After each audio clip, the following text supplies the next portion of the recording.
Tonight, a prime minister under pressure and asking for forgiveness. But Benjamin Netanyahu doubles down on Hamas. Instead, Israel's prime minister has said this war won't end until Hamas has been destroyed, amid growing anger over the deaths of 6 hostages. Israel will not stand silently doing nothing facing this massacre. Hamas will pay a very heavy price for that. Today, families of those 6 people found dead laid their loved ones to rest and expressed their sorrow. If there was something we could have done to save you and we didn't think of it, I beg your forgiveness. We tried so very hard, so deeply and desperately. I'm sorry. Losing support at home and abroad over the war in Gaza, President Biden's now criticised Netanyahu for not doing enough to save hostages. And today, Britain said it's suspending some arms exports to Israel in a symbolic move. The question tonight, will any of this loosen Netanyahu's grip on power? I'll ask his predecessor, Ehud Barak, who'll join me live. Also ahead, responsible for the deaths of 145 people in Moscow and terror plots against Taylor Swift concerts. We'll bring you a special investigation into the growing threat of ISK. And inside the Moscow schools, where history books have been rewritten to offer children an alternate reality around the war in Ukraine. That's all coming up on The World with me, Yalda Hakim.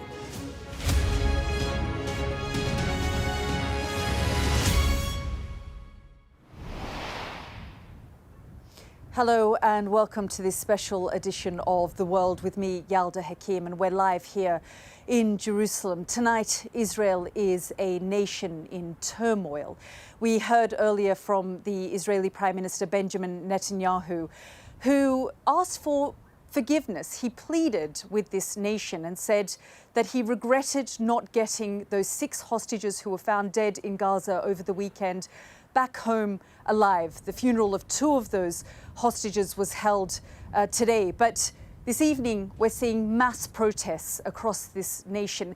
It's something that we have seen in the last 24 hours. Hundreds of thousands of people came out onto the streets just yesterday. And then a general strike for half the day today, where we saw businesses, hospitals, schools, transport systems disrupted. But has it actually changed anything? And that is the big question. Is there enough pressure being mounted by the international community, by the US President Joe Biden, on Benjamin Netanyahu to change course? People here are calling for him to agree to a ceasefire deal. But has these protests, this strike, the pressure from the international community, including the UK Foreign Secretary calling for arms to be stopped from being sent to Israel, some of the arms, 30 out of 350, to Israel, will it make a difference? That is the big question that we're going to ask on the programme this evening. But first, let's go to our Middle East correspondent, Alistair Bunkle, with this report.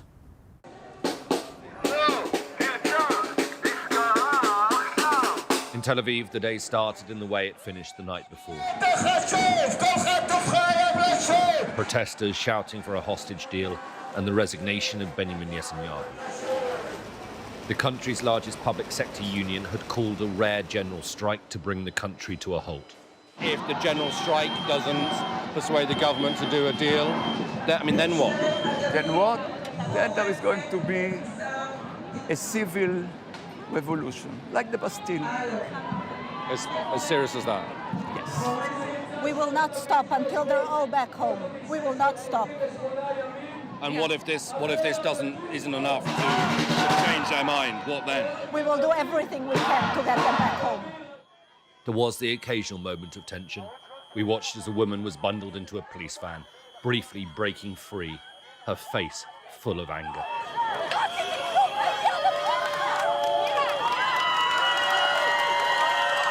The police are trying to keep Israel's roads open. This is the main junction, but the protesters keep coming back in and blocking it. And the police here have now lined up to try and push everybody back. But at the moment, they're losing the battle. And the protesters are successfully bringing the centre of Tel Aviv to a halt. At the National Cemetery on Mount Herzl in Jerusalem, Hirsch Goldberg Polin was buried. With determined and tireless composure, his parents, John and Rachel, had become well-known faces as they campaigned around the world for his release. Hundreds gathered at the cemetery to help a mother and father say a final goodbye to a son they lost 332 days ago. Hirsch, for all these months, I have been in such torment and worry about you for every single millisecond of every single day. We became absolutely certain that you were coming home to us alive, but it was not to be. This evening, under growing pressure, Benjamin Netanyahu addressed the country, but gave no hint of changing course. He was defiant and uncompromising. I know that if we leave, we probably won't be able to return for 47 years. We left and we couldn't return for 20 years. And after we sacrificed and fought, now we have them by their necks. We have caught them by their throats, and this could bring back the hostages. As Netanyahu was speaking, Tel Aviv came alive with the noise of protest once again. They didn't hear from him what they wanted to hear, but they feel they have momentum now, perhaps for the first time in many months. Alistair Bunkle, Sky News in Tel Aviv. And we'll be speaking to Alistair in just a moment. But of course, he was talking there about the fallout following the death of those 6 hostages. And many of the families are still waiting to find out more about their loved ones. Hamas burst through defences in southern Israel on 7th of October last year. They killed around 1,200 people and took over 250 hostages. Here are the faces of some of those taken. More than 100 were freed during a ceasefire in November in exchange for the release of Palestinians imprisoned by Israel. Some of those released include Noam Or, Gali Tarshanksi, Ofer Engel and Yafa Adar. Some of those held hostage have been killed, including 6 Israeli hostages held by Hamas who were confirmed dead after their bodies were found by the Israeli military in Gaza. Israel now believes 101 remain in captivity, including 35 who are thought to be dead. Some of those still being held are Eli Sharabi, Gali Berman, Liri Albag, Nama Levy, and many others. Well, as we've been reporting, there have been more protests tonight in response to the deaths of those hostages, and the families and many of the supporters of the families have been calling for the government to do more. Let's bring in Alistair Bunkle now, who is at the protests. Well, you were at the protests there in Tel Aviv, Ali. Are people still out and about, or have things died down a little bit? Things have quietened down, but as Benjamin Netanyahu was speaking, tens of thousands were on the streets here. It made for quite a split-screen moment. The Israeli Prime Minister in a quiet room in front of a large map, addressing reporters in Jerusalem, whilst huge numbers were out on the streets in Tel Aviv. As I said in my report, they didn't hear what they hoped to hear. Instead, Netanyahu was defiant. He was uncompromising. He would not have wanted to have held this press conference, but he was pressured to do so because of events over the last 48 hours. He has very rarely taken questions from the Israeli media and given very few interviews to the Israeli media. But tonight he did take their questions, and they were challenging questions on his position. For the first time, I think, he sought to lay out in some detail his position on the negotiations. He argued why it is important for the Israeli military to remain in Gaza, particularly in the Philadelphia corridor. And he made it very clear that he would not approve the total withdrawal of Israeli troops from the Philadelphia corridor, something that Hamas is demanding. One former IDF spokesman tweeted, simply sealed their fate. And I think that was also the sentiment here at the protests. They feel that if Netanyahu is going to stick to his position, and it very much looks that way, then the fate of the remaining hostages is not a hopeful one. Ali, as the Prime Minister was talking, did you get a sense from people there, a sense of helplessness and hopelessness at this situation where, as you say, the Prime Minister remained defiant and was doubling down? I think they feel very frustrated. I wouldn't quite say they feel helpless, because the last 48 hours has been quite extraordinary, and I think they feel that they have momentum. We don't know where this is going to go next. It's all happened a bit hour by hour, day by day, but it has drawn lines. There are very clear divisions now between the Prime Minister and the government and a large number of Israeli society. And I suspect those protests will continue over the coming days, and they will hope to keep it in the headlines around the world, as they have done. That has, I think, persuaded the likes of Joe Biden to suggest that Benjamin Netanyahu is not doing enough. They know that they need to keep the pressure on to help save the hostages who are still in Gaza. But you know what was clear to me out of what Benjamin Netanyahu had to say tonight? Even if some compromise could be found by the mediators to agree to a first phase of a hostage deal, a 6-week phase, I think there is no chance that a second and third phase would go ahead. Yeah, indeed, very much so. And the Prime Minister was saying that this situation, the only way that this war will end is if Hamas is destroyed. Ali, thank you very much for bringing us up to date there from the protests and the wider situation here in Israel. Well, let's speak now to a former Israeli Prime Minister, Ehud Barak, who joins us live. And Mr. Barak, thank you very much for joining us here on the programme. It's good to see you again. I just want to get your reaction to the press conference, the news conference that we saw this evening from the Prime Minister, Benjamin Netanyahu. You and I spoke a few months ago, and at the time you expressed frustration at his position. What are your thoughts now? Unfortunately, it's about the same. The whole talk about the Philadelphia Axis and what he needs, it's to the best of my judgment, it's a hollow spin. That the real objective is to make sure that this chapter of the war is not going to end.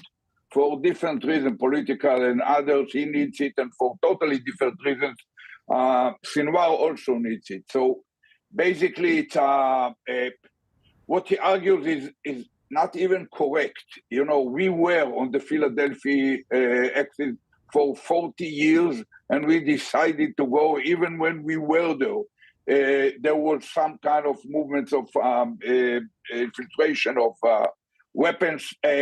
More than that, some 80% of the munition and equipment that was not passing through Philadelphia, but through the formal passage from Egypt to Israel, through to people turning their eyes or getting bribery, but it's not through the Philadelphia Axis. And you know, 70% of Israelis want this deal of hostage to be executed. The leaders of Israeli defense establishment, the Minister of Defense, the commander of the armed forces, the head of the Secret Service, all of them are telling Netanyahu and the public, we can manage by leaving this position for 3 months or for 6 months. Nothing will happen there and nothing will block us from coming back. It's just a spin in order to make sure that a deal will not take off.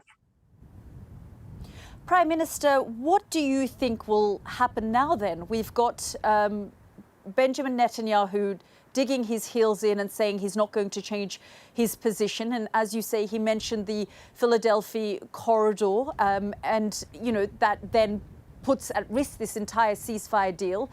The US president says he's not doing enough. There is frustration on the US side. And of course, we saw the UK has banned the sale of some arms as well to Israel. Where does this leave Israel now?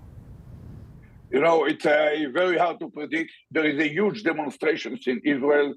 Netanyahu basically rejects the rule of law in Israel. He's acting, he's a legal government, but patently illegitimate one because he is acting against the Israeli law, not to mention some international laws. So there are demonstrations with the objective to replace him. You know, it's in the UK, any prime minister would have resigned a day after October 7. If he wouldn't, his senior cabinet members would take him to the club of the party, and after the lunch, he would announce that he decided to resign. In Israel, 4 out of 5 people see him as the main responsible for all this trajectory. 3 out of 4 want him to resign.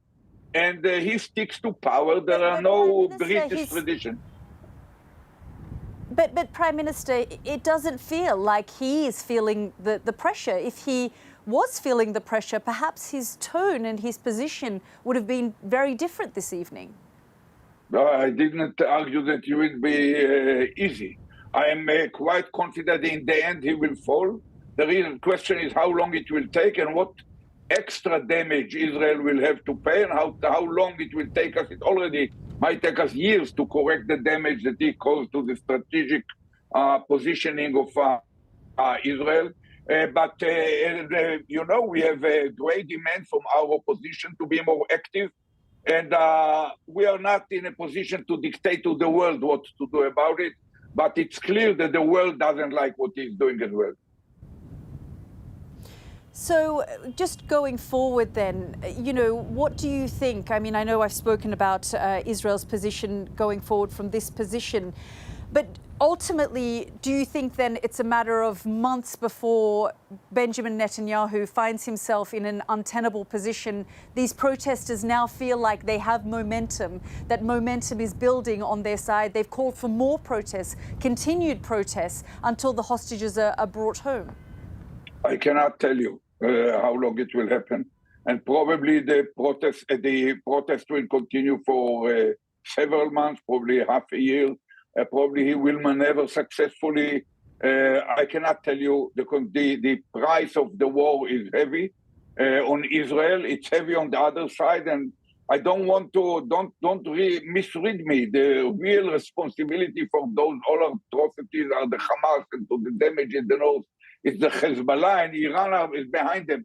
These are all real threats. But the right thing for Israel is now to put an end to this chapter through a deal to bring back the refugees within Israel back to their homes, to have a pause of several months, to have time to replenish the IDF, to correct the relationship with the United States, to deploy within the proposal of President Biden in an axis of moderates made of Israel, Egypt, Jordan, Emirates, probably Saudi Arabia, to face the axis of rogue entities led by Iran, Hezbollah, Hamas, Syria, Houthis in Yemen, militias in Iraq, and that's backed probably by Russia. That's the right deployment. That's the right way to tackle the bigger, wider picture. Israel is still the strongest country in the region, but it's not omnipotent, and certain wide enough challenges we better face together with a wider alliance.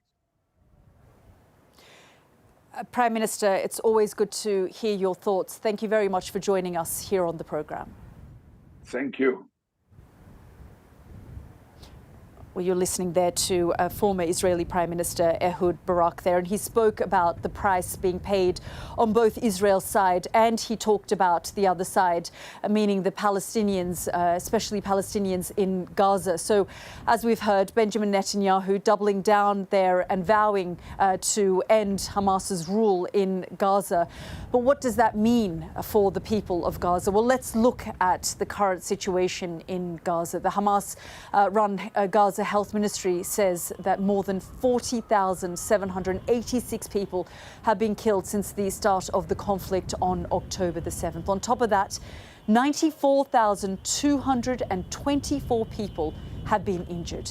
And those numbers include 48 deaths and 70 people injured in the last 24 hours alone. As the number of deaths rise, the diplomatic fallout grows internationally. For his assessment, here's our International Affairs Editor, Dominic Weichel. What looks like an earthquake is yet more man-made devastation in Gaza. Moments ago, a school stood here, flattened by an Israeli airstrike, killing at least 11. They fight to save those trapped under the collapsed building, plucking one survivor from the rubble. Today, a rare and significant rebuke from one of Israel's closest allies over Gaza, moved by the plight of Palestinians there, but also escalating Israeli military action in the West Bank. Britain is suspending some arms sales to Israel. There does exist a clear risk that they might be used to commit or facilitate a serious violation of international humanitarian law. And across the Atlantic, America is losing patience too. US President Joe Biden unequivocal in his current assessment of Israel's Prime Minister and his attitude to a ceasefire. Mr. President, do you think it's time for Prime Minister Netanyahu to do more on this issue? Do you think he's doing enough? No. There is still no sign of progress from either the Israeli leader or Hamas to strike a deal to end the misery of civilians in Gaza and bring the hostages home. One former peace negotiator and now aid worker says that is a disaster for everybody. When we did the Oslo Agreement in 1993, we had rational leaders, I think, on both sides.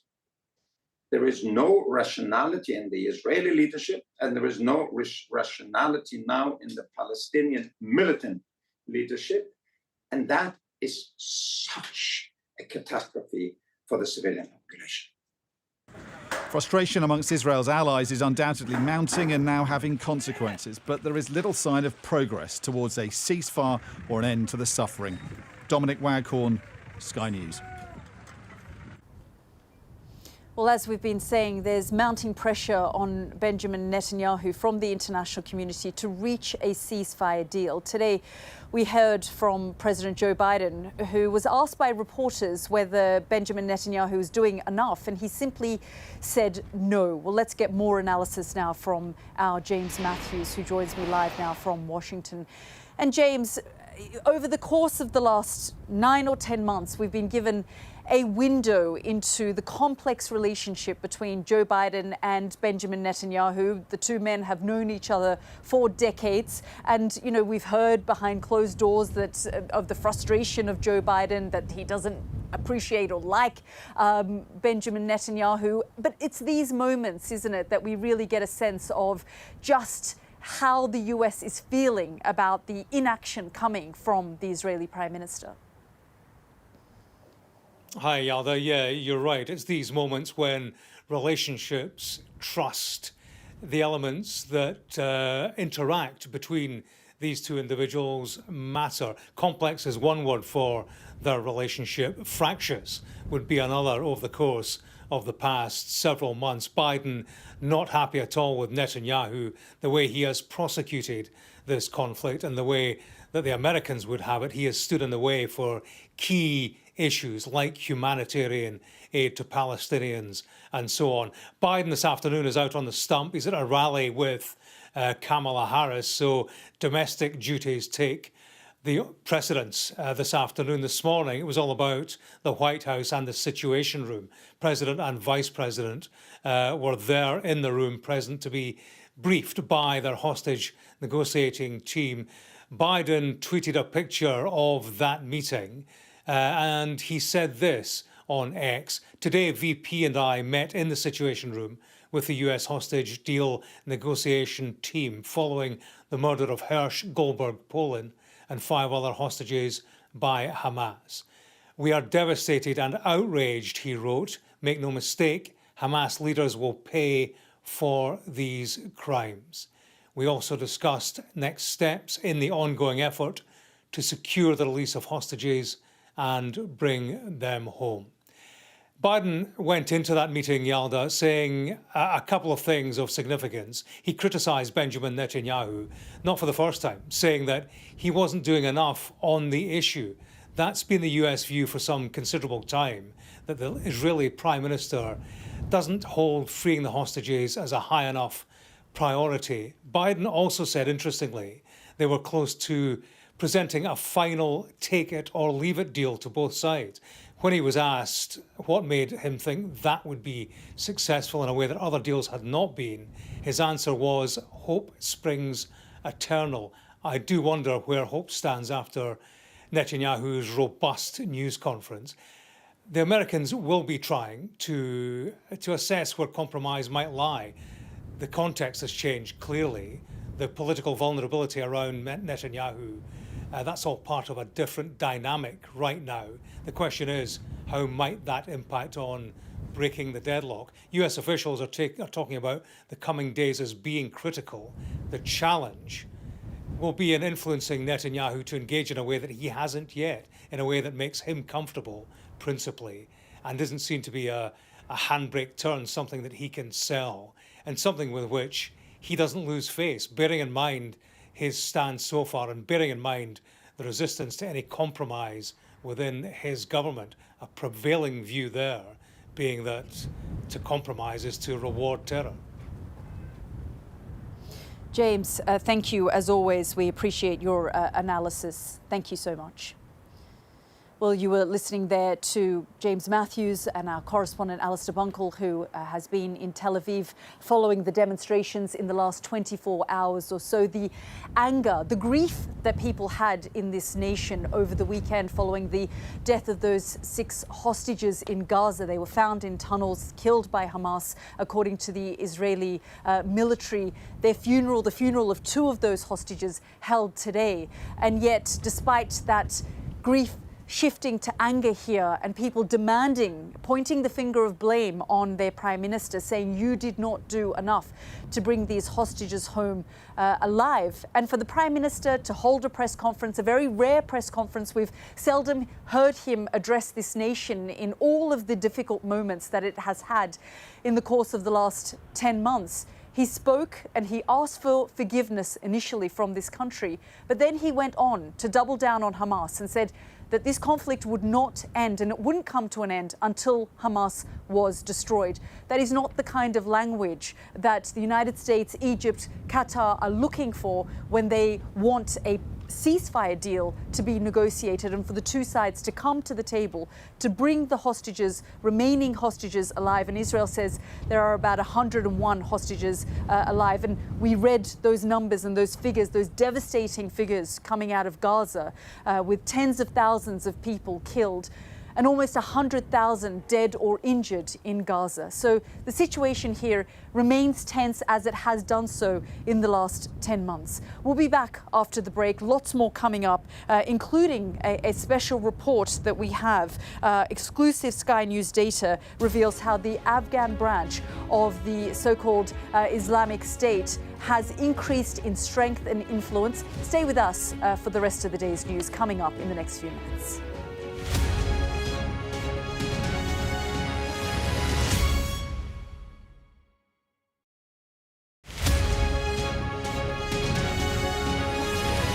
Well, Second-Hand September started yesterday on the 1st of September, and that's our campaign, which is all about shopping second-hand, donating, reusing and restyling what we already have. So it's all around sustainable fashion and making the most of what we have in existence, because fashion has a huge water footprint. Well, fashion uses lots and lots of water. So essentially, if you were to buy a T-shirt second-hand and a pair of jeans, that could save 20,000, what the equivalent is of 20,000 bottles of water.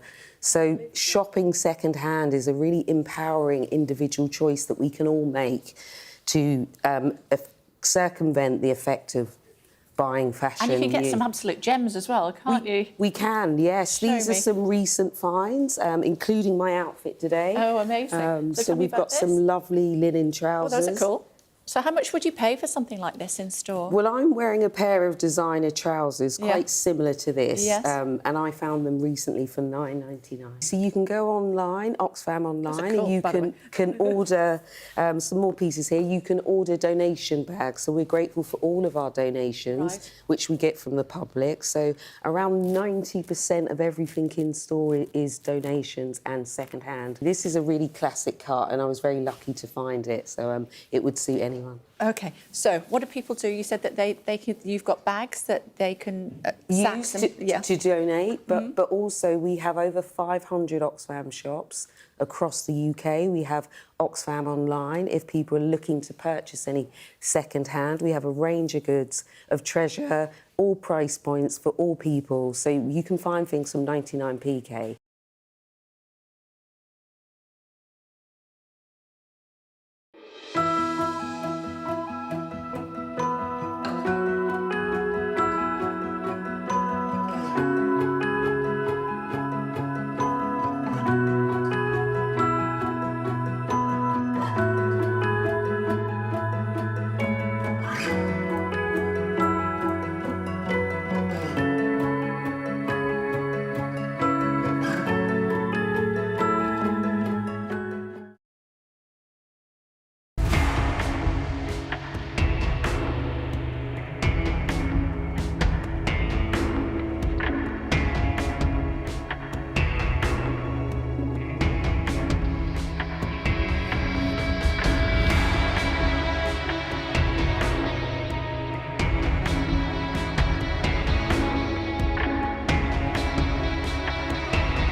Welcome back to this special edition of The World with me, Yalda Hakim, live here in Jerusalem. And we're going to move away from our top story now. And of course, we will continue to cover it a little later in the program. But now let's look at the influence of the Afghan branch of the so-called Islamic State group called ISK. It's on the rise, we're being told. The group's been linked to multiple attacks and planned attacks this year, including on a concert hall in Moscow and plans to disrupt Taylor Swift concerts in Austria.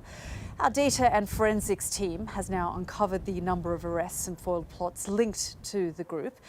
And just a warning, my colleague Tom Cheshire's report does contain some distressing scenes of previous terror attacks.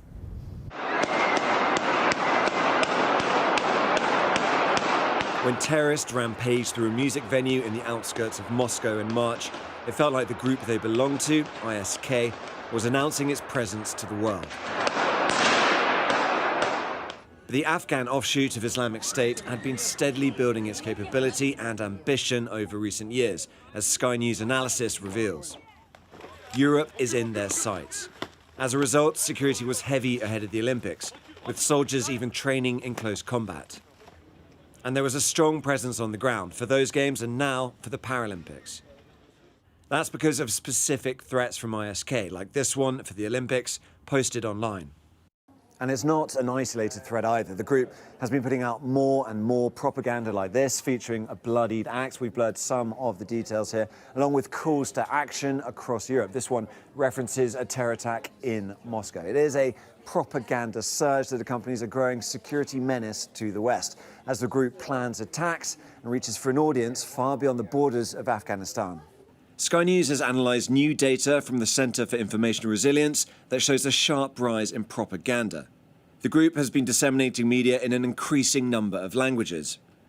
It used to publish mainly in Pashto, spoken in Afghanistan, and shown in yellow on this chart.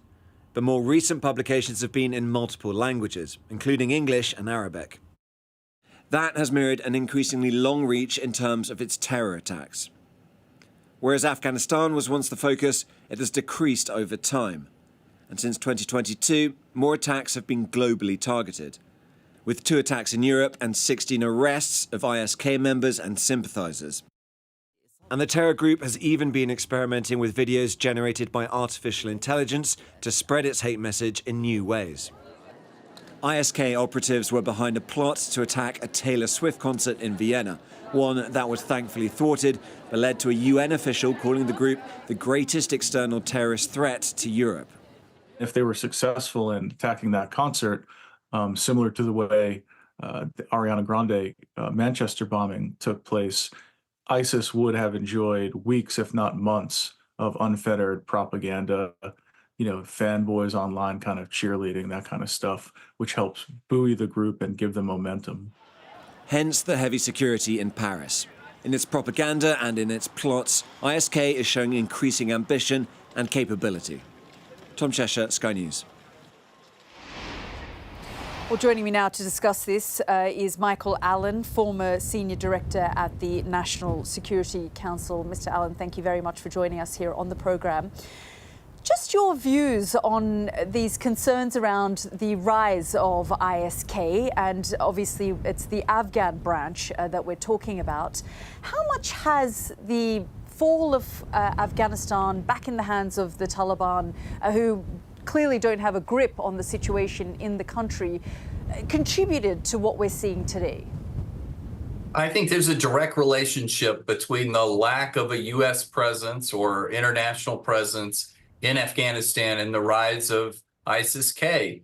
The reports keep coming out in recent weeks of ISIS-K and even al-Qaeda setting up new terrorist training camps within Afghanistan, some even outside the reach of the Taliban, who tend to control, as the U.S. did, the center of the cities. And so I think there's an ongoing concern. Many more people in the United States are nervous about this than they had been a couple of years back. And it's something I think we're going to have to do with our intelligence services, working with our friends in Europe to begin to put pressure back on these terrorist groups so they can't strike us.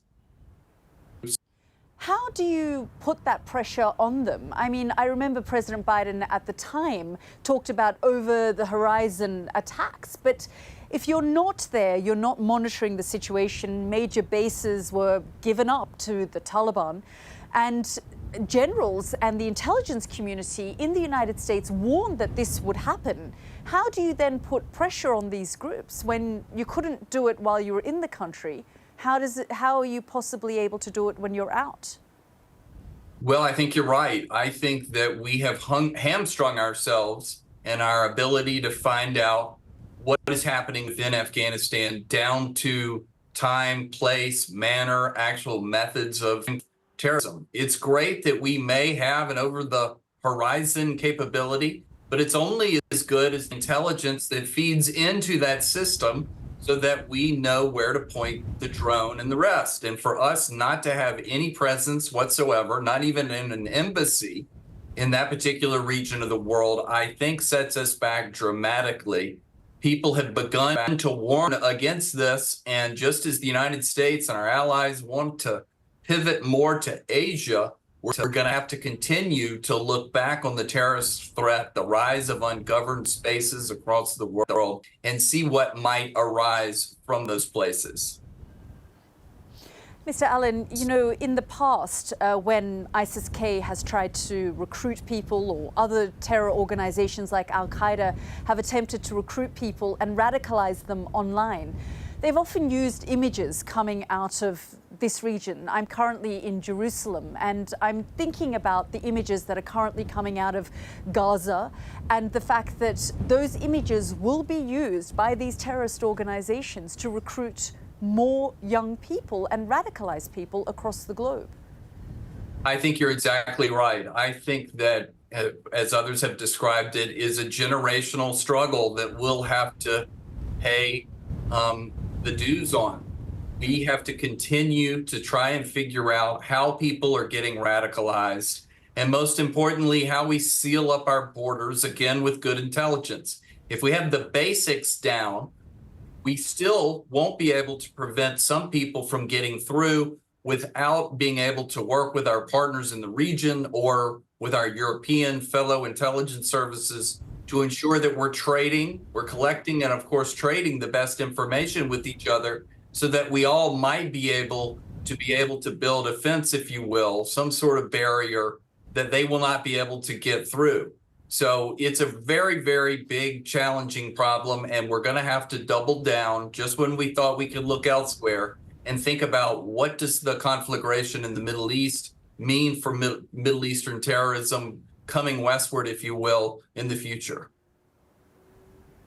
Yeah, we're really grateful for all of your analysis there. Michael Allen, former Senior Director at the National Security Council, thank you so much for joining us. Thank you. This is The World with me, Yalda Hakim. Lots coming up after the break, including learning how to defend the motherland. What are Russian students being taught about the conflict with Ukraine? And more analysis of the situation here in the Middle East with Benjamin Netanyahu under growing pressure. Stay with me.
Welcome back to this special edition of The World with me, Yalda Hakim, live here in Jerusalem. And as we've been reporting, this is a nation facing political crisis and turmoil this evening, frankly, for the last 24 hours after those 6 hostages, their bodies were recovered in Gaza.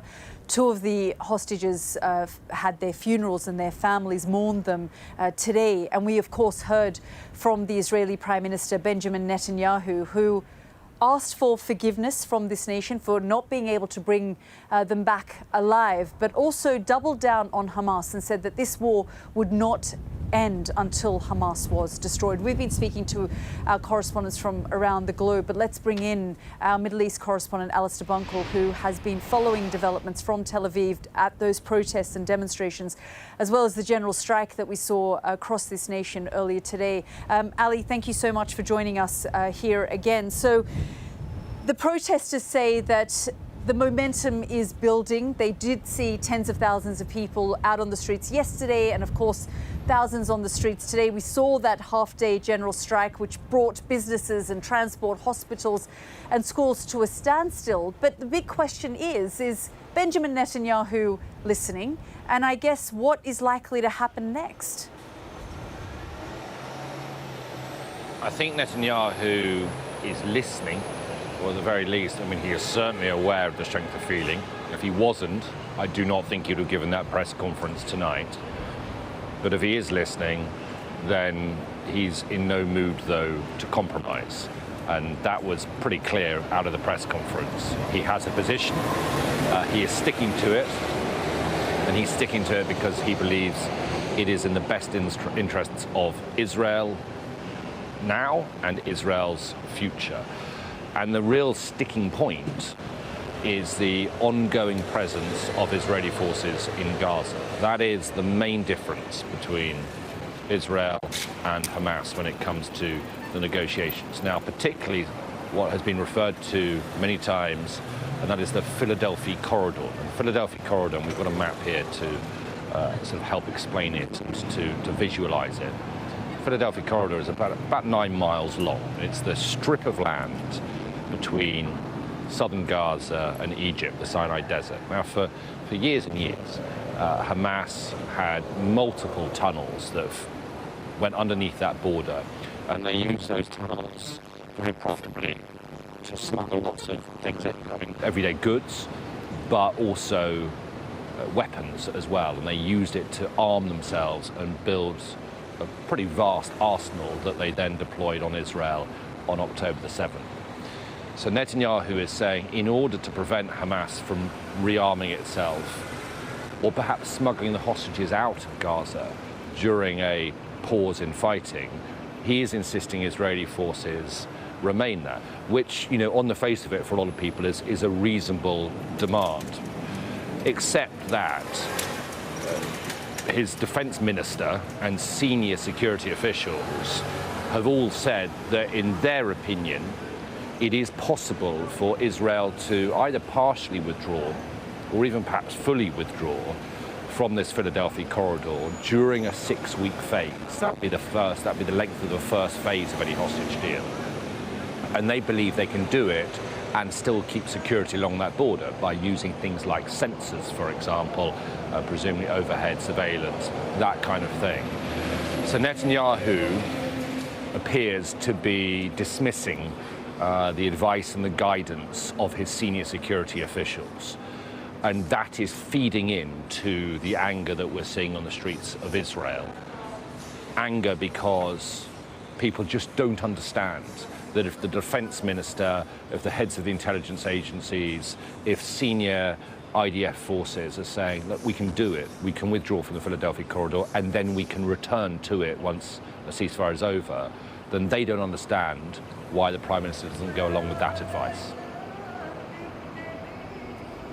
Ali, lots happening there, and as you say, we're not quite sure which direction this is going, but the protesters certainly feel like they have momentum on their side. And, well, Prime Minister Benjamin Netanyahu listened and gave that press conference, but how closely is he listening, and is he willing to do anything about it? It didn't appear so from that press conference. Thank you so much for joining us. Actually, I'm being told I've got a little bit more time with you, Ali. And while we're talking, I guess on the question of this ceasefire deal now, at different twists and turns, we have heard the US president say they're close. We've heard the Qataris give press conferences saying they're close. We've seen the US Secretary of State, Antony Blinken, make multiple trips here to the region and to Israel, saying that things are close. And yet when we hear from the Prime Minister Benjamin Netanyahu, even this evening, just a few hours ago, he said the only way that this war is going to end is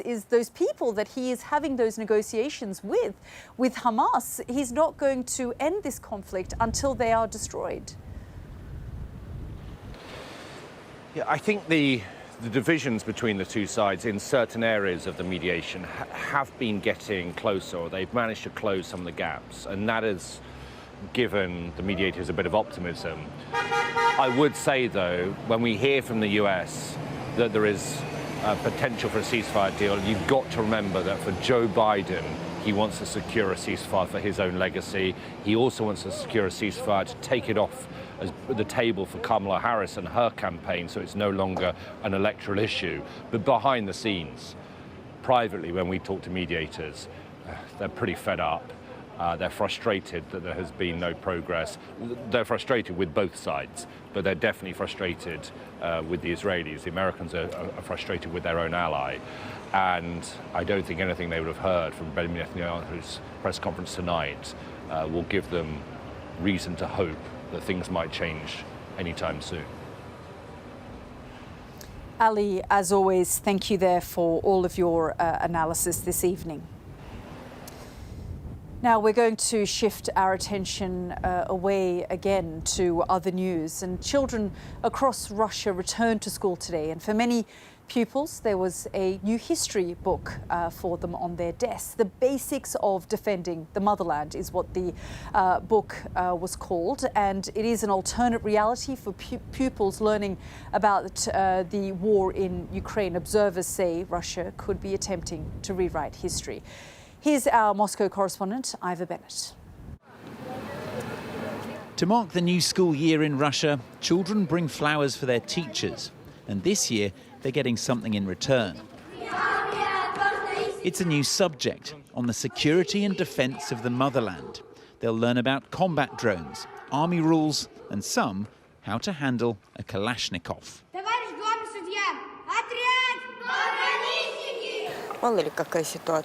You never know what kind of situation you might be in, so I welcome it.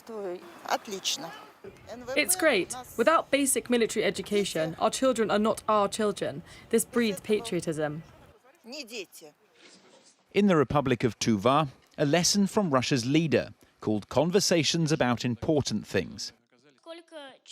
How much do you sleep to stay in such good condition? One boy asked. 6 hours, Vladimir Putin replied. A lighter moment among heavier topics like Ukraine's incursion in southern Russia, where many schools are closed. Of course, our country and the armed forces will do everything to ensure normal life in these regions, and normal life for these children is restored. I'm sure this will happen, there's no doubt. But that's not what it looks like. Over the weekend, a massive drone attack, with some reaching Moscow. And Ukrainian troops have held Russian territory for nearly a month now. For the past 2.5 years, the war has been a distant prospect for many Russians, with life here continuing as normal. But recent events have brought it much closer to home.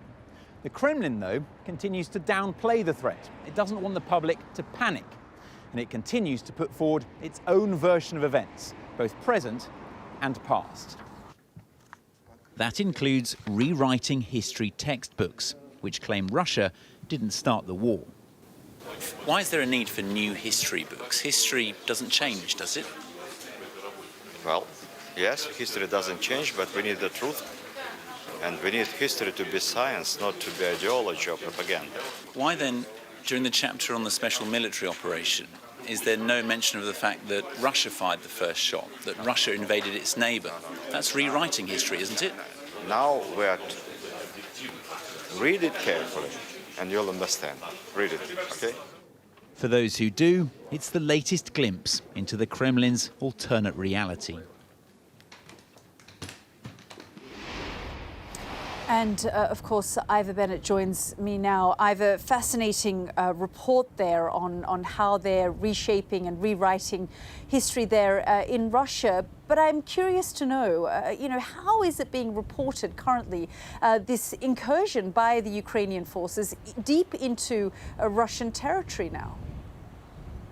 Well, as you heard in my report, Vladimir Putin does acknowledge the incursion. It is acknowledged in state media as well, but the messaging is quite careful around it, and that's because this is hugely embarrassing for the Kremlin. Remember, this war was only supposed to last a matter of days, and here we are 2.5 years after it started, and Russia isn't in control of all of its territories. It's the first time since the Second World War that foreign forces are fighting on their soil. And as of tomorrow, this incursion into Kursk region by Ukrainian forces will have been going on for 4 weeks. That's really quite incredible. Now, Vladimir Putin will be absolutely furious about this. He will want to get this under control as soon as possible. But at the same time, he doesn't want to create panic. He doesn't want to alarm the public. He doesn't want to give the impression that things aren't going to plan. So you've got this quite strange situation where at the official level, they're pretending everything's fine, but on the streets, when you speak to people, it's very clear that people are worried. Lots of schools, for example, here in Russia, including in Moscow, had heightened security. Lots of big events were cancelled. Ceremonies that would normally take place outside didn't take place. Parents couldn't go into schools to accompany their children, and people we spoke to were certainly concerned. Ivor, thank you so much for all of your reporting there. Well, we will continue our reporting from Israel, from the protests that have been taking place. We're following all the twists and turns here, and whether the pressure that is being mounted from the international community and from Israeli society on Benjamin Netanyahu makes a difference. For now, good night.